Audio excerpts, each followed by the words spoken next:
Welcome to another Theme Mountain video tutorial. In this tutorial, I'm going to show you how to use the column offset option and how we commonly use it in our themes. Now, the most common way that we use this option is to center column and content. So I have a page here set up and I want to add some text here, and I'm going to show you why the offset is useful and how we use it. So I'm going to go back to my page editor here. I'm going to add a little bit of text and as well as a title.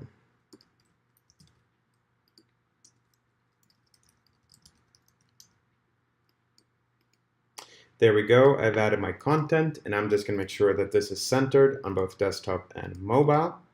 And then we can just have a look and see what this looks like. So there we go, we have the title and we have the center text. But what I don't like here is that it spans the full width of the content area. And this is where column offsets become very useful.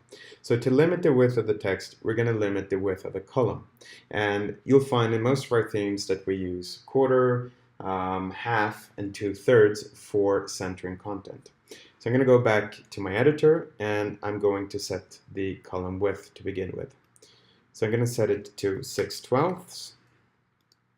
I'm going to update that and save, and then I'm going to go edit the column, and I'm going to go to column alignment, and then I'm going to choose column offset. And here I'm going to choose 3, which is half of the remaining columns. So basically, we're offsetting the column to the right by 3 columns. So I'm going to go ahead and save that, and we can see what this looks like.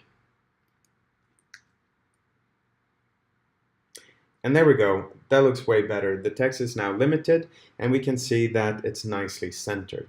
However, it's a little too narrow for my taste, so what we can do is we can switch it. So I'm just going to show you the process of modifying it. I suggest you play around with it and get a feel for how this is done. So I'm going to switch this to 2 because we're going to update now the column to 8/12 or 2/3. So again, 2 columns, that's half of the remaining columns in this case. So I'm going to go ahead and switch the width as well. So we're going to put 8/12 or 2/3. And I'm going to go ahead and update. And let's see what this looks like.